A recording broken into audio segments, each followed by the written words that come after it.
Hello class, hello Dr. Messer. Today's PSA will be on the back squat, iteration 1. The thing I'll be dealing with most is going to be foot placement and the tracking of the knees. Now before we get to that, talk about the two main reasons I chose the barbell back squat. For one, it is in a sport called powerlifting, where you have to do the back squat. Another reason is because a lot of people will do it at some point in their life, especially if they go to a gym or CrossFit or anything, high school gym even. So get ready for weightlifting. Another reason is because I was deterred from doing it for a long time because of my mentality. So back in high school, I was training with the wrestling team and we were told to do the back squat.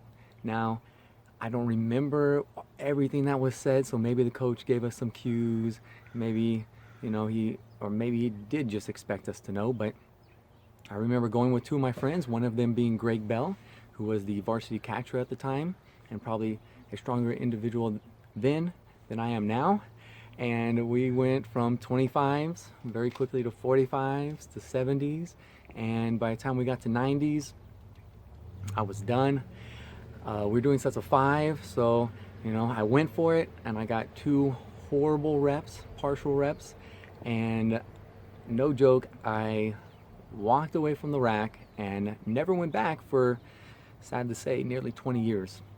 Did other things instead. So that's a good reason to do it. I don't want other people to be as scared of the back squat as I was, or to have such a bad experience, first time doing it and just dreading it from then on out. So also I want to get rid of some myths. Another reason I want to do it. So the myth of the tracking of the knees and what a perfect squat is or isn't. We can touch on those a bit, and I think that would be a good thing.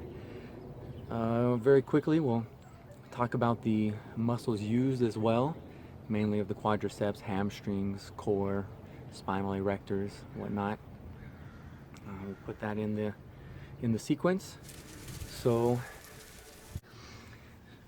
first we're going to be talking about foot placement and how wide we should be, maybe where our toe should be in relation to our ankle, and then of course in relation to our midline, being right down this line here on the concrete.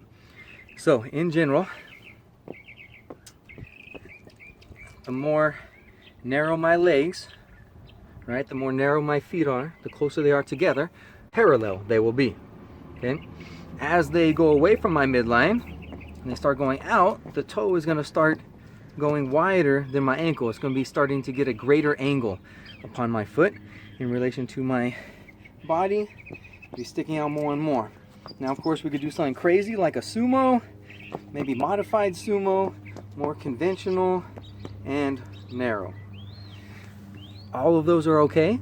They work the musculature of the lower body and upper body at that in different ways, so you can actually pick and choose which one you like most, and also you might want to do one over the other to give some rest to one function of the body that you've been using the whole time. Okay, now we're going to quickly talk about knees, tracking over the toes. All right, so that's the main thing. We want our knees to track over our toes. So if my toes are wide, pointed outside, my knees need to go outside, over my toes. I want it to be over my big toe, little toe, right? Or even maybe a little bit wider in general. Now, of course, yes, if my feet are very narrow, I'm doing a narrow stance, my knees can come forward. But I shouldn't have my feet really wide and then still have my knees come forward, which is going to be called valgus. That's going to be something you would like to resist doing, okay? Now, another thing about tracking of the knees and the toes is not only is it going to be safer for you and stronger for you in the long run, but a myth that comes out a lot of times is that our knees are not supposed to pass the edge of our toe. So that is a myth. That's why I use that word. It is incorrect. Your knees can pass your toes. Now, one of the biggest reasons that came to be was through geared powerlifting, and those guys wear suits and they want to sit back a lot, so that gets a lot of stretch and then come up, which would help them. The suits would help them. So sitting back was a good thing. So not letting your knees come forward was positive for them. Someone that's not being a geared lifter doesn't need to worry about that. Also, CrossFit used to teach, go up to a wall, put your hands out, and you try to get your toes to the wall, and your knees were never allowed to pass your toe because, of course, your toe was already at the wall, and then your knees would hit the wall. So that again is a myth. The main muscle groups used in the squat are going to be your quadriceps, which is composed of 4 muscles, your rectus femoris, vastus lateralis, vastus medialis, vastus intermedius, as well as your hamstrings, which is comprised of 3 muscles, biceps femoris, semi-tendinosus, semi-membranosus, as well as your glutes. So we're looking at quads, hamstrings, and glutes as your primary. Of course, we got spinal erectors, adductors, abductors, core, and of course much more. You know, it's kind of a, as people say, it's a nose to toes kind of workout. Same with deadlifts, right? Going there. And some references I would like to put out there are Juggernaut Training Systems, Barbell Medicine, Renaissance Periodization, 3DMJ,